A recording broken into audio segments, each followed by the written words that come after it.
Hi guys, hali kayo, samahan niyo ako at ilibot ko kayo dito sa isang store na pinasukan ko at ano pang pangalan ng store na to? At Home Store. At ito ang tumambad sa akin, as in buong isang section ng store nila ay lahat mga naka-display is pang Halloween. Ayan, tingnan nyo. Oh, nakakatakot naman yan.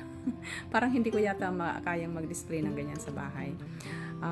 So, iyan, maaga talaga sila mag-display dito ng mga pang-holiday na stuff na ganyan. So, ang alam ko, parang November pa yata or October if I'm not wrong, ang Halloween dito. So, ayan, ang gaganda naman. Tingnan mo, may ano pa siya.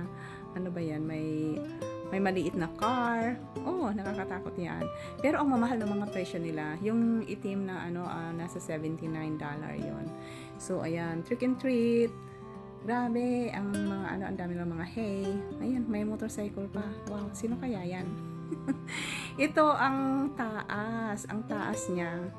Almost on the ceiling na siya. Ayan, naka-sunglasses pa. Social, charing.